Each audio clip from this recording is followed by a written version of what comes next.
Ichki fitsanitariya sertifikati uchun elektron ariza yuborishga bir qancha o'zgartirishlar kiritildi. Ariza berish tugmasini bosish orqali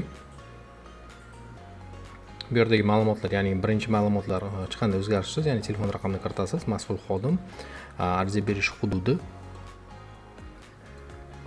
ariza beruvchining manzili va mahsulot yetishtirilgan hududni tanlaysiz. Bu yerda keyingi bosqich, ya'ni ichki bozor yoki eksport tanlanadi. Ichki bozor misolida ko'rib o'tadigan bo'lsak, mahsulot yetishtirilgan hududni tanlaysiz. Mahsulot yetishtirilgan yetib boradigan hududni tanlaysiz va bozor nomini kiritasiz. Ya'ni mahsulotingiz qaysi bozorga olib boriladi sotish uchun. Bu yerda qo'shimchalar aynan mahsulot bo'limida qo'shildi. Fermer xo'jaligini tanlaysiz. Mahsulotingiz qaysi fermer xo'jaligidaligini bo'yicha IN raqamini kiritishingiz orqali ushbu fermer xo'jaligini biriktirilgan dalalar unikal ID raqamlari, ya'ni dalalar ro'yxati chiqadi. Va siz u yerdan o'zingizga kerak bo'lgan dalani tanlaysiz. Shunga ahamiyat qilasiz, aynan mahsulot yetishtirilgan hudud va fermer xo'jaligi aynan bir hududda bo'lishi kerak. Shuna ahamiyat qilasiz. Ya'ni ko'rib turganingizdek, yetishtirilgan hududni o'zgartirilganda dala unikal raqam yo'qoldi. Toshkent viloyatiga qaytardik. Mana bu yerda qaytadan yana dala unikal raqamni tanlaysiz va shu dalada yetishtirilgan mahsulotlar, ya'ni ekin turini tanlaysiz. Bu yerda ko'rib turganingizdek 3 ta mahsulot qo'shilgan. Agar mahsulotlar bu yerda aynan siz eksport qilayotgan yoki bozorga olib sotayotgan mahsulotingiz bu yerda ko'rinmasa, agar ko'makchi organ mobil ilovasi orqali inspektor chaqirish tugmasini bosasiz va inspektor o'sha hududga yetib boradi. Transport raqamini kiritasiz va bu yerda miqdori kiritiladi.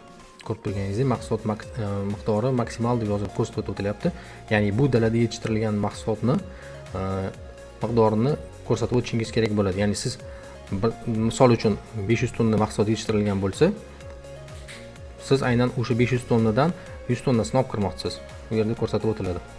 Va bu yerda siz dala haqida ma'lumotlarni ham olishingiz mumkin, ya'ni qaysi dalada, qaysi xonadonda yetishtirilgan ushbu mahsulot. Endi eksport uchun rasmiylashtirishdagi boshqa bir bosqichni ko'rib o'tamiz. Ya'ni mahsulotni daladan emas, aynan qaysidir muzlatgichdan yoki umumiy bir nechta dalalardan yig'ilgan mahsulotlarni umumlashtirib eksport qiladigan bo'lsangiz, ya'ni har bir mahsulot uchun rasmiylashtirilgan ichki fitsanitariya sertifikat ma'lumotlarini kiritib o'tasiz. Buning uchun o'sha eski tartibdagi ariza berish tugmasi bosiladi. Bu yerda ichki fitsanitariya sertifikati uchun ma'lumotlarni, birlamchi ma'lumotlarni kiritib o'tasiz.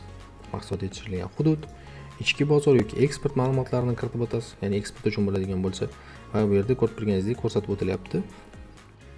Aynan eksport qilingan, eksport uchun bo'ladigan bo'lsa, mahsulot yetishtirilgan hududni tanlaysiz.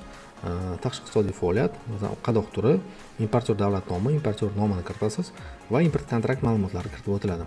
Va bu yerda ko'rib turganingizdek, mana ichki FSS asosida, ya'ni u mahsulot uchun rasmiylashtirilgan ichki FSS ma'lumotlarini kiritib o'tasiz. Bu yerda 11 xonali raqam bo'ladi. Aynan shu ma'lumotni kiritishingiz orqali ushbu mahsulot uchun rasmiylashtirilgan ichki fitsanitariya sertifikati ma'lumotini olasiz. Bu bir nechta bo'lishi mumkin va har birini kiritish orqali siz umumiy qiymatdagi eksport uchun bitta ichki fitsanitariya sertifikatini rasmiylashtirasiz. Bu yerda sizdan kiritiladigan ma'lumot faqat transport raqami, ya'ni qaysi transport orqali mahsulotingiz eksport qilyapti va miqdorini kiritib o'tasiz. Ya'ni u ichki fitsanitariya sertifikati uchun 500 kilogramgacha rasmiylashtirilgan bo'lsa, siz 500 kilogramdan ortig'ini yoza olmaysiz va bu yerga ichki fitsanitariya sertifikatini yuklab qo'yasiz. Va shu bilan yuborish tugmasi bosiladi.